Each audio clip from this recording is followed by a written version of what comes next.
کے فصیح و بلیغ زبان دانی کا دعویٰ کرنے والوں نے گھٹنے ٹیک دیے۔ یہی وہ قرآن ہے جس نے ذلت و رسوائی کی دلدل میں پھنسی ہوئی انسانیت کو رشد و ہدایت کا پیغام سنایا۔ یہی وہ قرآن ہے جس کی حفاظت کا وعدہ خود خالق کائنات نے فرمایا۔ یہی وہ قرآن ہے جس نے ذہنی قوتوں کو جلا بخشا۔ یہی وہ قرآن ہے جس کے برکت سے اجڑے چمن میں بہار پیدا ہوئی۔ مگر افسوس صد افسوس ہمارا قرآن پاک کے بارے میں یہ خیال جس کے بارے میں شہنشاہ بطحا جناب محمد الرسول اللہ صلی اللہ علیہ وسلم نے ارشاد فرمایا، اقرا وارتقی ورتل کما کنت ترتل ان منزلک عند آخر آیات تقرؤها۔ کل قیامت کا دن ہوگا، حافظ قرآن سے کہا جائے گا قرآن پڑھتا جا اور جنت کے دروازے پر چڑھتا جا اور ٹہر ٹہر کے پڑھ جس طرح تو دنیا میں پڑھا کرتا تھا، بس تیرا مقام اور ٹھکانہ وہی ہوگا جہاں پر آخری آیت ہوگی۔ مسلمانوں، قرآن پاک دنیا کی سب سے بڑی نعمت ہے۔ زمین و آسمان، چاند و سورج، ستارے کوئی اس نعمت کا مقابلہ نہیں کر سکتے۔ قرآن پاک رب کائنات کا مقدس اور عظیم کلام ہے، اور کیوں نہ ہو جب کہ اس کے اتارنے والا امین جس کے ذریعے اتارا گیا وہ بھی امین، جس ذات پر نازل ہوا وہ بھی امین، جس مقام پر نازل ہوا وہ بھی امین، جس مقام پر نازل ہوا وہ بھی امین، جس مہینے میں نازل ہوا وہ بھی امین، جس رات میں نازل ہوا وہ 1000 مہینوں سے بہتر ہے۔ اللہ کا یہ مقدس اور پاکیزہ کلام سب کلاموں سے افضل اور برتر ہے۔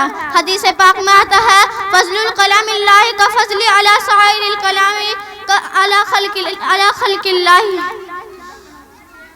اللہ تعالیٰ ایسے ہی سب کلاموں کی فضیلت ہے، جیسا کہ حق تعالیٰ شانہ اللہ کا دلارا اور خدا کا پیارا نبی ارشاد فرماتا ہے کہ جس نے قرآن کو پڑھا اور اس پر عمل کیا تو اس کے والدین کو کل سورج سے بھی زیادہ روشن تاج پہنا جائے گا۔ غور کرنے کا مقام تو یہ ہے، جب والدین کو اس قدر گرا انعام سے نوازا جائے گا تو خود پڑھنے والے کا مرتبہ اور مقام کا کیا عالم ہوگا۔ مسلمانوں، کل قیامت کا دن ہوگا۔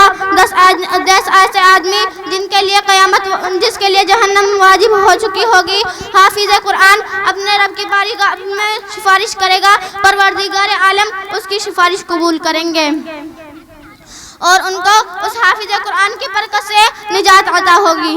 محترم دوستو، قرآن آیا تو زمان و مکان میں زندگی آئی، قرآن آیا تو عدل و مساوات کا پیغام آیا، قرآن آیا تو مذہب اسلام پھیلا، قرآن آیا تو مردہ قوم زندہ ہوئی، قرآن آیا تو کیسر و کسرا کا غرور ختم ہوا، قرآن آیا تو باطل کے لہراتے جھنڈے گر پڑے، قرآن آیا تو کفر و شرک دم توڑ گیا، قرآن آیا تو ساری کائنات کو نور ملا، قرآن آیا